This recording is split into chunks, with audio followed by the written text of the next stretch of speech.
Indo British advanced pain clinic నొప్పి మాయం surgery దూరం ఫర్ అపాయింట్మెంట్స్ 9155515563.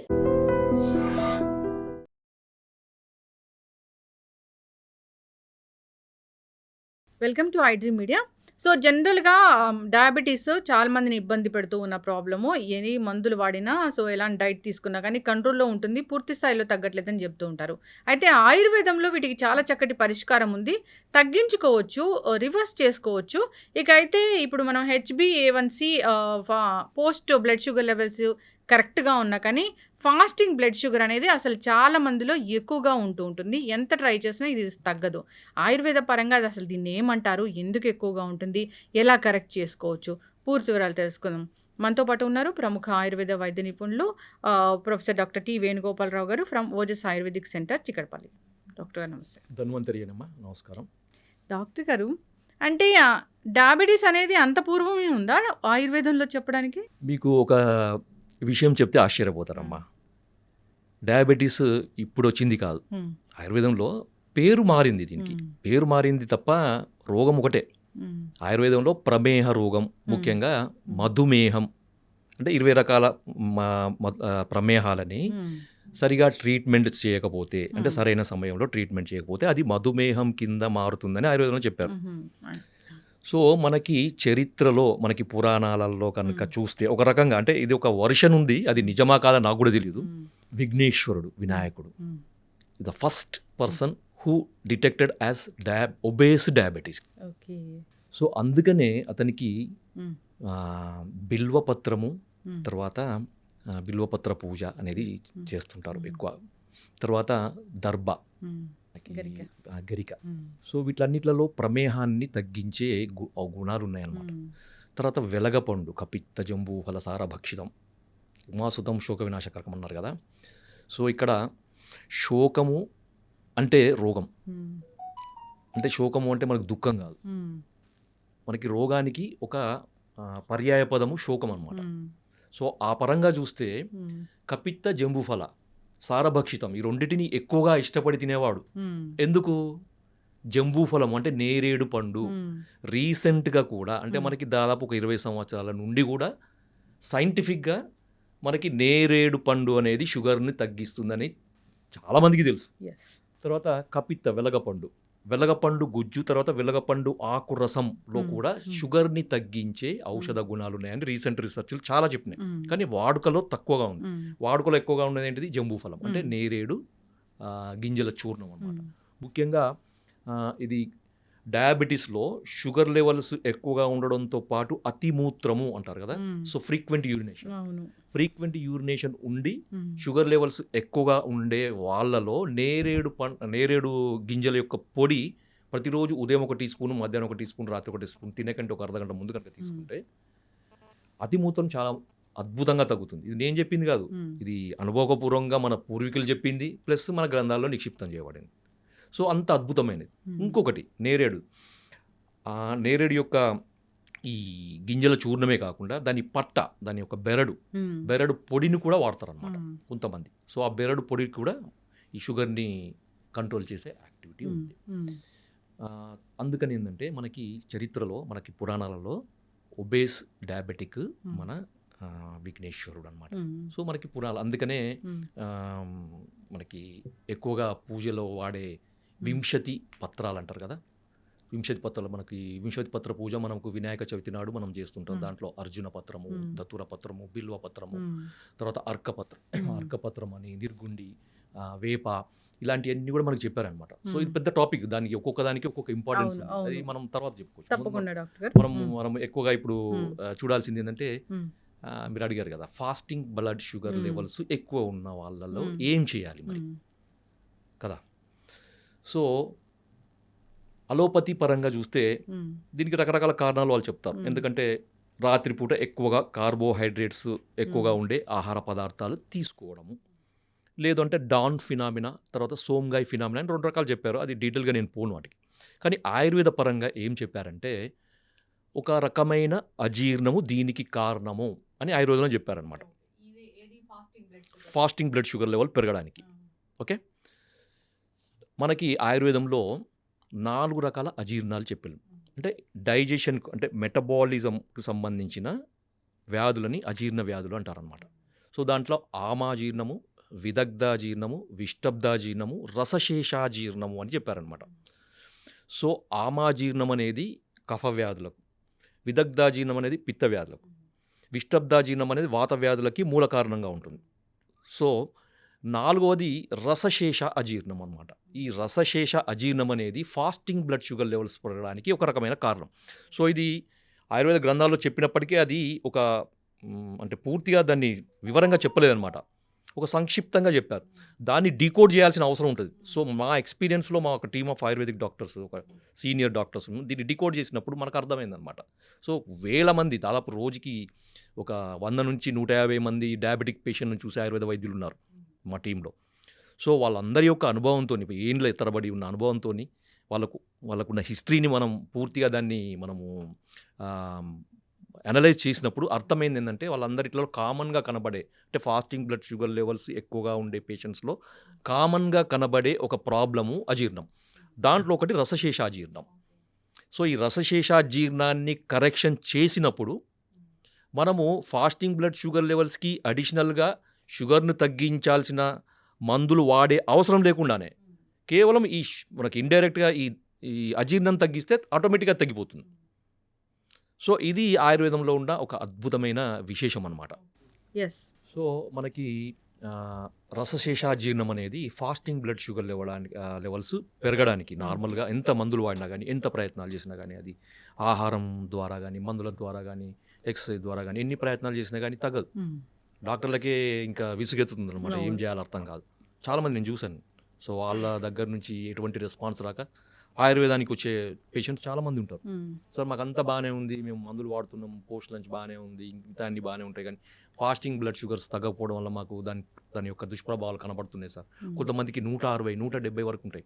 ఎందుకంటే ఫాస్టింగ్ బ్లడ్ షుగర్ లెవెల్స్ 100 వరకు ఉంటే సేఫ్, 125 వరకు ఉంటే మోడరేట్ సేఫ్, 100 ఉంటే పూర్తి సేఫ్, 125 వరకు ఉంటే ఇంకా మోడరేట్ సేఫ్ అనమాట. అది దాటిందంటే ఏంటంటే ఇంకా సేఫ్లో ఉన్నట్టు కాదు. మనం పోస్ట్ లంచ్ ఎంత నార్మల్ ఉన్నప్పటికీ మనకి ఫాస్టింగ్ కూడా అంతే నార్మల్ ఉండాలన్నమాట. కొంతమందికి 170, 180, 200 ఉండే వాళ్ళని కూడా చూసాం. అలాంటి వాళ్ళకి ఈ అజీర్ణానికి ఇచ్చే ట్రీట్మెంట్ వల్ల మనకి అద్భుతమైన ఫలితాలు. సో సార్ మరి మీరు ఇవన్నీ చెప్తున్నారు కదా, మరి మాకు టిప్పు చెప్పలేను సార్, ఇంతసేపు మాకు ఊరిస్తున్నారు, వెయిట్ చేస్తున్నారు కదా. అంటే ఏం లేదమ్మా, దీనికి ఏం చేయండి అంటే దీన్ని పెప్పర్ మిల్క్ అంటారు.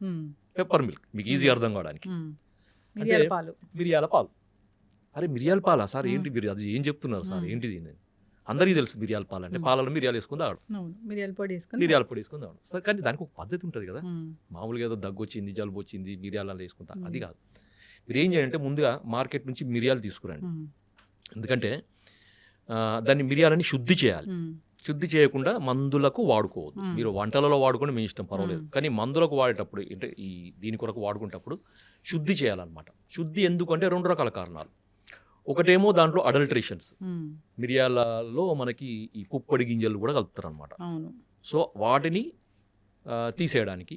రెండవది ఆ మిరియాలలో ఉండే తీక్ష్ణత్వం అంటారు, అది దాంట్లో ఒక ఎనర్జీ, హై ఎనర్జీని మనకి నార్మలైజ్ చేయడానికి. కొంతమందికి విదాహి అంటే మంట అదే అంత వస్తుంది కదా, అదంతా నార్మలైజ్ చేయడానికి.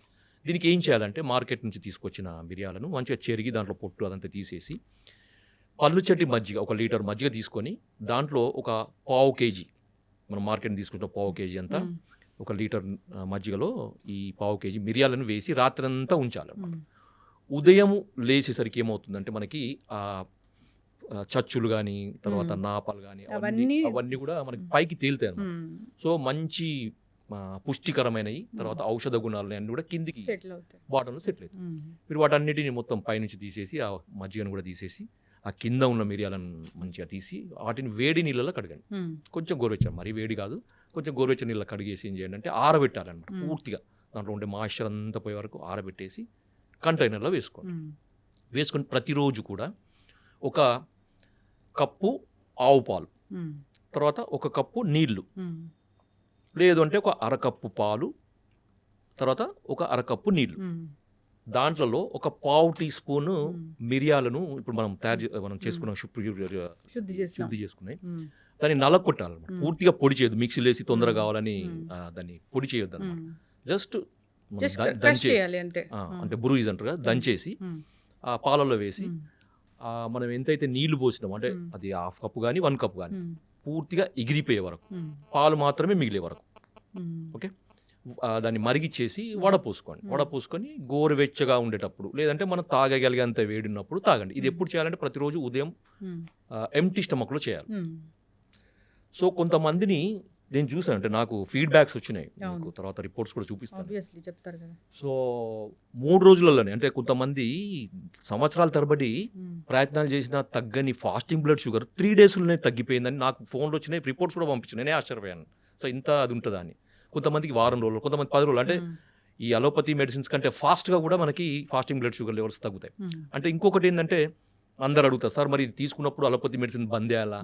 లేదు, అది వాడుకుంటూ అది వాడినా కానీ తగ్గని పరిస్థితులు ఉన్నప్పుడు మాత్రమే ఇది అడిషనల్గా వాడండి, కానీ పూర్తిగా అది మానేసి వాడకూడదు. బాగా చెప్పారు డాక్టర్ గారు.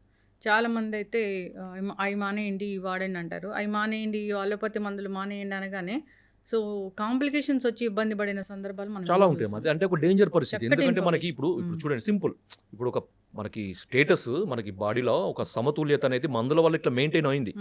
ఒక 3 పిల్లర్స్ ఉన్నాయి అనుకోండి, 3 మెడిసిన్స్ మీద సపోర్ట్ మీద ఉంది మనది. సో ఆ 3 మెడిసిన్స్ ఒకటిసారి తీస్తే ఏమవుతుంది? ఒకటిసారి కొలాప్స్ అవుతుంది.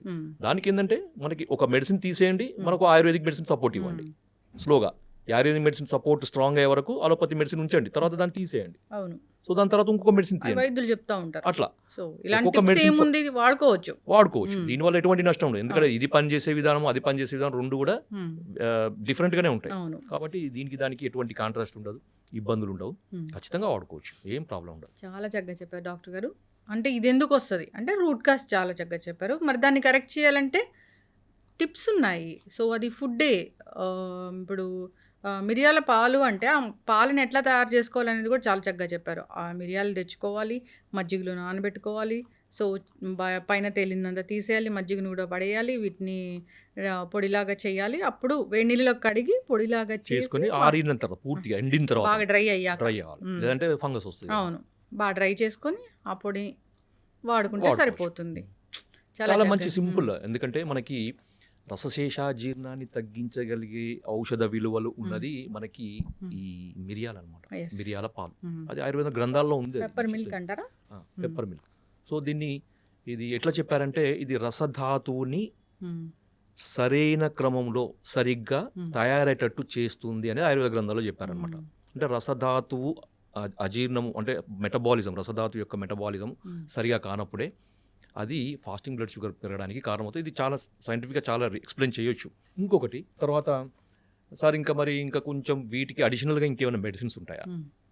ఇది కాకుండా ఇంకా ఉంటాయి అంటే ఉంటాయి. సో దాంట్లో మనకి ఈ అజీర్ణానికి సంబంధించిన మందులు ఆయుర్వేదంలో చాలా ఉన్నాయి, చాలా అంటే చాలా ఉన్నాయి. అదొక పెద్ద చాప్టరే మనకి ఆయుర్వేదంలో చాలా ఎక్స్ప్లెనేషన్ చెప్పినాడు. ఎందుకంటే సకల రోగాలకి మూల కారణము అజీర్ణమే. అశీతివాత రోగాలకి విష్టబ్దాజీర్ణం అని చెప్పాం కదా, సో వాత రోగాలకి విష్టబ్దాజీర్ణం. సో పిత్త రోగాలకి 40 రకాల పిత్త రోగాలకి విదగ్ధాజీర్ణము, 20 రకాల కఫ రోగాలకి ఆమాజీర్ణము అని. సో ఇది అజీర్ణం అనేది పెద్ద చాప్టర్, దానికి రకరకాల మందులు ఉన్నాయి. ఇప్పుడు మనకి రసశేషాజీర్ణం కానీ ఇతర రకాల అజీర్ణాలు కానీ వాటికి ఒక అద్భుతమైన ఆయుర్వేదంలో మనకి బసవరాజ్యం అనే గ్రంథంలో ఒక మంచి మందు చెప్పారు. సో దాని పేరు అజీర్ణ బల కాలానలం. మీరు మళ్ళీ చెప్తాను, మళ్ళీ గుర్తుపెట్టుకోండి, మీరు కావాలంటే మళ్ళీ రాసుకోవచ్చు. అజీర్ణ బల కాలానలం. సో ఇది మేము కొంతమంది పేషెంట్లకి అడిషనల్గా ఇచ్చి మంచి రిజల్ట్స్. అంటే మేము షుగర్ ఉన్నప్పుడు షుగర్ని తగ్గించే మందులు వాడడం మేము ఎక్కువగా. సో దానికి మూల కారణమైంది ఏ అజీర్ణం అనేది పనిచేస్తుంది అక్కడ, ఆ పేషెంట్లో ఏ అజీర్ణం ఉంటుంది అనేది అనలైజ్ చేసి దానికి తగ్గట్టు ట్రీట్మెంట్ ఇస్తే ఆటోమేటిక్గా షుగర్ లెవెల్స్ తగ్గుతాయి. అడిషనల్ మందులు వాడాల్సిన అవసరం లేకుండా నార్మల్ ఉంటుంది అనమాట. సో ఇది కాన్సెప్ట్ అనమాట ఆయుర్వేదంలో. అంతే తప్ప షుగర్ పెరిగింది, షుగర్ తగ్గించే మందులు వాడండి, ఇది ఎప్పుడు లైఫ్ లాంగ్ ఇట్లా ఉంటుంది. ఈ షుగర్ తగ్గడానికి ఆయుర్వేదం మందులు ఎందుకు, అలోపతి మందులు కూడా ఉన్నాయి కదా, ఇన్సులిన్ కూడా ఉంది కదా. చక్కటి ఇన్ఫర్మేషన్ డాక్టర్ గారు. ఇబ్బంది పడుతున్న వాళ్ళు కాంటాక్ట్ చేయాలని కోరుకున్నామండి. సో అంతేకాదు దీన్ని వాడుకోవచ్చు, చాలా వెరీ సింపుల్. ఇది ఈ పెప్పర్ మిల్క్ తయారు చేసి తీసుకోవడం కూడా ప్రతిరోజు తీసుకున్నా, డయాబెటీస్ ఉందా లేదా, ఫాస్టింగ్ బ్లడ్ షుగర్ పెరిగిందా అది కాదు, ఎట్లయినా మామూలుగా కూడా అందరూ తీసుకోవచ్చు. Yes. మామూలుగా నాన్ డయాబెటిక్ వాళ్ళు కూడా తీసుకోవచ్చు. Yes. దీంట్లో ఏం ప్రాబ్లమే లేదు. షుగర్ ఉన్న వాళ్ళే తీసుకోవాలని ఏం లేదు. అవును, ఇది జీర్ణానికి సంబంధించిన ఇష్యూని అంతే. క్లియర్ Clear చేస్తుంది కాబట్టి చక్కటి ఇన్ఫర్మేషన్ అండి. ధన్యవాదాలు డాక్టర్ గారు. ధన్యవాదాలు. జై ధన్వంతరి.